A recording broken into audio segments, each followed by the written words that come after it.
paz. Esa paz que el mundo ofrece es pasajera. Pero la que Cristo ofrece es un descanso verdadero. Amén. El humilde, dice, es exaltado. Salmo 147, 6 dice: Jehová exalta a los humildes y humilla a los impíos hasta la tierra. Pero exalta a los humildes. Entonces, nos conviene ser humildes, amén. Y por medio de la humildad vamos a ser más que vencedores nosotros. El salmista dice, les asegura la ayuda a la victoria final. ¿A quién? A los humildes. Dice, el Salmo 22, 26 dice, comerán los humildes y serán saciados. Alabarán a Jehová los que le buscan. Y vivirá vuestro corazón para siempre. ¿Cómo para siempre? Confiado en el Señor. En que si tienes una dificultad, el Señor va a estar ahí para ayudarte. Tú no estás solo. Dios está ahí respaldándote, porque Dios respalda a los humildes. Amén. Dice la palabra del Señor que Jesús ayudó a los humildes y a los afligidos. ¿Cómo fue que los ayudó bajo el nuevo pacto? Amén. Porque dice, tenemos que venir a Él, porque Él es el único que tiene la paz que sobrepasa todo entendimiento. Aleluya. Dice Mateo 11, 28 y 30. Venid a mí todos los que estéis trabajados y cargados, y os haré descansar. ¿Por qué es que tenemos que ir a Él? Porque es el único que ofrece el descanso verdadero. Amén. Y luego dice el 30, el 29, llevad mi yugo sobre vosotros y aprended de mí, que soy manso y humilde de corazón. ¿Cuál es ese yugo? Ese yugo son los problemas de la vida. Amén. Tenemos que llevar al Señor esos problemas, traerlos a Él y dejárselos ahí a Él. Amén. Dice, porque mi yugo es fácil y ligera mi carga. Cuando tú vienes y te descansas en el Señor, ¿qué importa lo que está pasando? Si Dios está contigo y Dios te va a ayudar y Dios te va a dar la salida. Porque Dios no te da más carga de la que tú no puedes soportar. Dios sabe hasta dónde exactamente tú puedes soportar y no te va a dar más. Amén. Entonces Dios respalda a los humildes y a los afligidos y les dice, venid a mí y yo los voy a hacer descansar. Cuando usted es un vencedor, se descansa en Dios. Amén. Y deja todas sus cargas en Él y sigue adelante a través de todo. Dije a través de todo. En nuestra iglesia tenemos un ejemplo a seguir. Mis respetos para esta hermana, y todos la conocemos, nuestra hermana Monroy. Ninguno de nosotros hemos pasado por esas dificultades. Ninguno de nosotros hemos llevado esas cargas que ella ha llevado. Y sin embargo ella está aquí en los servicios, refugiándose en el Señor. Ella andaba ya en el retiro y ella andaba contenta porque Dios vive en ella, porque se mira que Dios la está respaldando, porque ella se ha humillado a Él. ¿Lo podemos ver? No nos lo tiene que decir, nosotros lo podemos ver a través.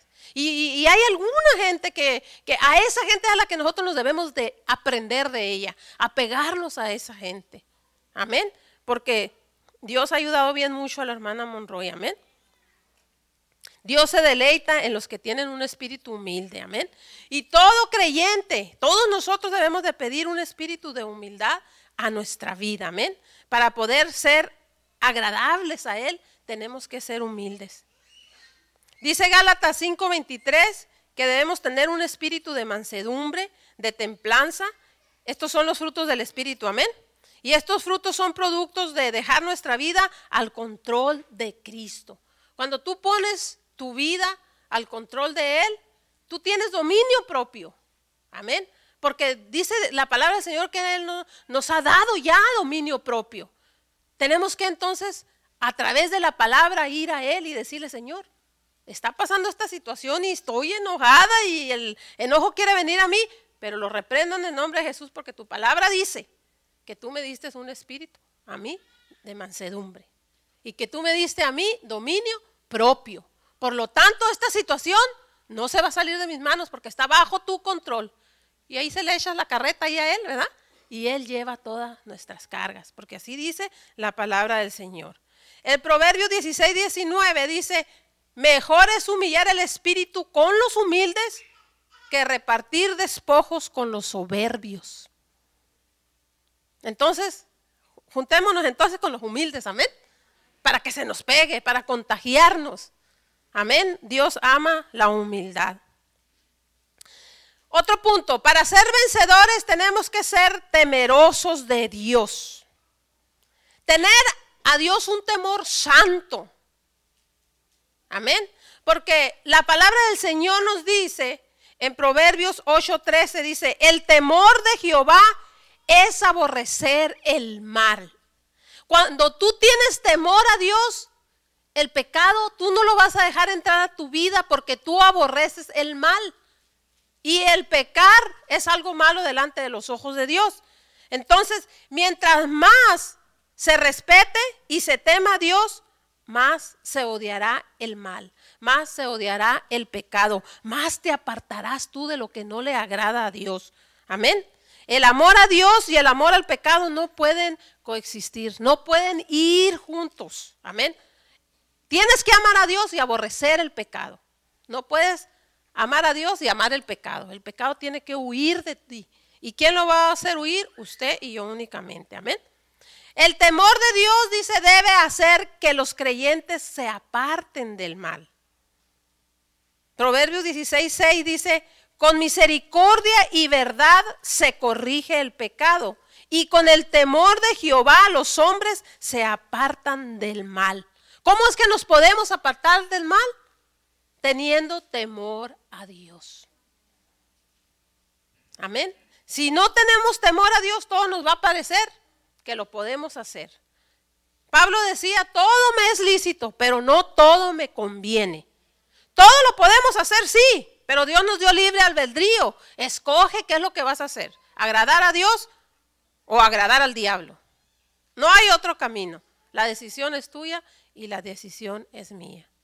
A los jóvenes le dice la Biblia, dice, ¿con qué limpiará el joven su camino? Con guardar la palabra, con guardar estas verdades de las que te estoy hablando, de la que dice que el temor de Jehová, dice, el temor de Jehová es para vida y con él vivirá lleno de reposo el humilde, el justo, el que ama a Dios. Eso está en Proverbios 19:23. Es bueno hacer notas, amén, porque de repente alguien te pregunta algo y tú te acuerdas que lo anotaste y como líder ahí tú vas a esas notas, amén. Entonces, es necesario aborrecer el pecado porque desagrada a Dios y porque arruina la vida cristiana, amén. Y el pecado te aparta de Dios. Amén, no puedes estar cerca de Dios si estás pecando. Porque cuando tú tienes temor a Dios, no quieres desagradarle a Él, quieres agradarle, amén, en todo lo que haces. El temor de Dios, dice, es respetarlo como Dios, es respetarlo a causa de su gloria, es respetarlo a causa de su santidad, es respetarlo a causa de su majestad y de su poder. Tenemos que respetarlo por lo que Él es. Porque Él es todopoderoso, porque Él es el dueño de tu vida, porque a Él le tienes que dar cuentas un día de todo lo que haces, amén. Dice, el temor a Jehová hace que los creyentes pongan su fe y su confianza solo en Él y en nadie más. Solo hay un Dios, amén, y a Él es al que tenemos que venir. No vamos a ir a ninguna otra cosa creada por Él, porque Él es todo.